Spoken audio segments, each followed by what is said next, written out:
la Procuraduría esté de acuerdo con nosotros en que las personas que pertenecen a las familias de grupos guerrilleros pues puedan ser consideradas como víctimas. Eso fue algo en lo que nosotros insistimos y afortunadamente ya se encuentra establecido en la ponencia. Pero vamos más allá. En algún medio de comunicación se decía que en la comisión primera hasta personas proponían que guerrilleros pudieran ser consideradas como víctimas. Y queríamos aclarar que ese no es un problema del senador Avellaneda o del senador Londoño, no. Ese es un problema de orden jurídico. Los protocolos 1 y 2 adicionales a la Convención de Ginebra pues establecen muy claramente quién es víctima. Y obviamente dentro de ese concepto, si un guerrillero fue objeto de violación al derecho internacional humanitario, pues es víctima, gústenos o no nos guste.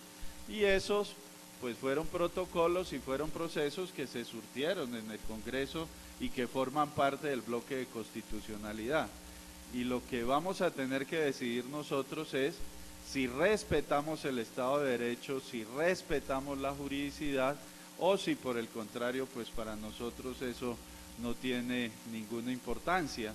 Y es que para uno de abogado no respetar el Estado de Derecho es bien grave, porque uno de los principios, de los valores que va desarrollando quien es amante y quien quiere el derecho, pues es precisamente ese. Por eso sería interesante para nosotros también conocer cuál es el concepto de víctima que en determinado momento puede tener la Procuraduría.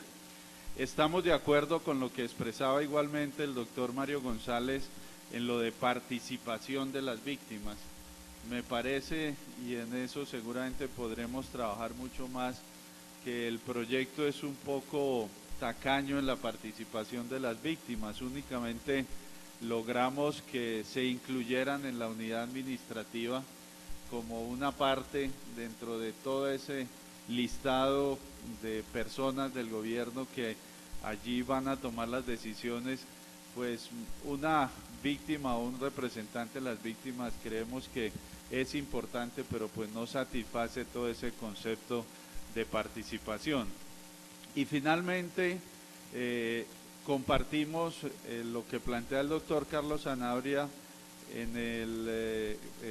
cuando propone que obviamente la defensa o la asistencia sea técnica. Ese también es un derecho constitucional y seguramente que la Defensoría del Pueblo estará presta a que a los que son pequeños propietarios o pequeñas víctimas, si se me permite el término un poco sacrílego, pues que tengan la posibilidad de que el mismo Estado sea quien les proporcione una defensa técnica.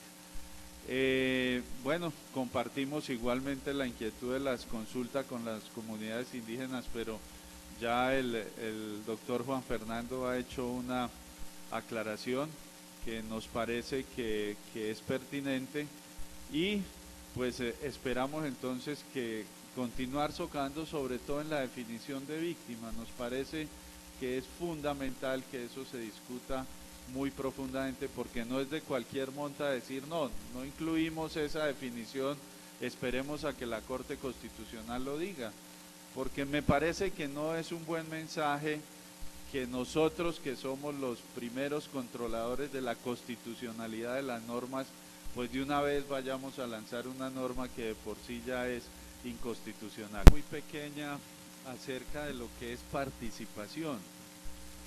Y para eso he hecho mano de un gran autor, quizá en mi opinión uno de los mejores sobre democracia, Giovanni Sartori.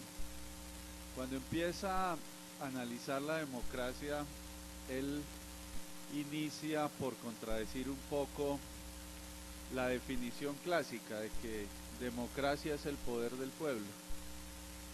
Y cuando empieza a preguntarse si eso es cierto, pues inicia por decir, bueno, en la Grecia antigua cuando alguien votaba era uno entre 200 y ese voto pues tenía alguna significación.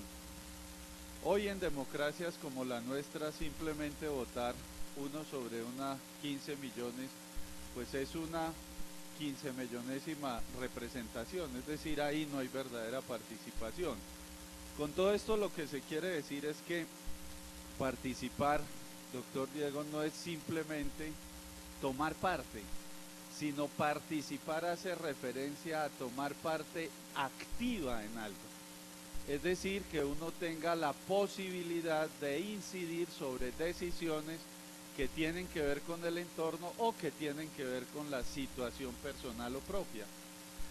Y la crítica que hacía el doctor Mario González en que en la ley no existe un verdadero concepto de participación de las víctimas me parece que es cierta. Mire usted, por ejemplo, el Consejo Directivo de la Unidad Administrativa Especial de Gestión de Restitución de Tierras Despojadas. Son 12 personas las que tienen asiento en ese consejo, que indudablemente es el que va a definir gran parte de la política de restitución de tierras. Allí hay 11 del gobierno y uno de las víctimas. Ese solo hecho de que haya una representación de las víctimas no quiere decir que están participando. Esa es una participación inocua porque allí no hay participación activa. A eso va nuestra crítica, que seguramente debemos ajustar un poco más la ley para que las víctimas, que son sustancialmente quienes tienen mucho que aportar a todo este proceso, pues de una u otra manera tengan la posibilidad de hacerlo de una manera decisoria. Ahora, la crítica es, bueno, es que ya no están organizadas y entonces es bastante difuso saber quién representa a las víctimas, pero en averiguaciones que hemos estado llevando a cabo y eso sí empiezan a organizarse y empiezan a tener instituciones que lo representan.